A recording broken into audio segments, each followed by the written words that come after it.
মানুহৰ খং উঠিলে শৰীৰৰ কি কি ক্ষতি হয় বাৰু জানেনে? আজি আমি বিজ্ঞানসন্মতভাৱে জানিম যে মানুহৰ খং উঠিলে শৰীৰত কি কি ক্ষতি হয়।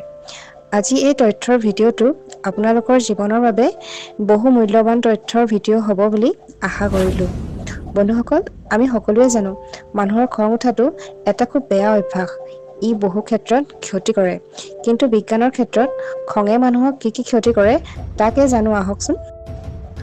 মানুহৰ খং উঠিলে শৰীৰত বিভিন্ন ধৰণৰ প্ৰভাৱ পৰে। ইয়াৰ ভিতৰত কেইটামান গুৰুত্বপূৰ্ণ দিশ হৈছে: নম্বৰ 1, হৃদযন্ত্ৰৰ সমস্যাৰ সম্ভাৱনা বৃদ্ধি কৰে। খং উঠিলে হৃদস্পন্দন বেছি হয় আৰু ৰক্তচাপ বৃদ্ধি পায়। ইয়াৰ পৰা মানুহৰ হাৰ্ট এটেক বা ষ্ট্ৰোক হোৱাৰ সম্ভাৱনা থাকে। নম্বৰ 2, মস্তিষ্কৰ ওপৰত প্ৰভাৱ পেলায়।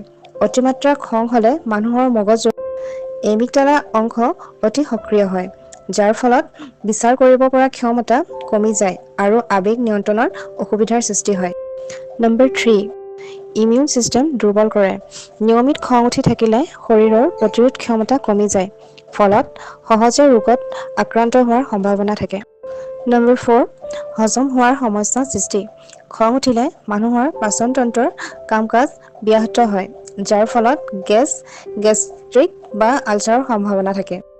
নম্বৰ 5, খং উঠাৰ সময়ত শৰীৰত এড্ৰেনালিন হৰম'নৰ মুক্তি পায়, যি ফাইট অৰ ফ্লাইট প্ৰতিক্ৰিয়াৰ সৃষ্টি কৰে আৰু হেঁপাহ বা শৰীৰত অসহজ অনুভূতি জন্মায়।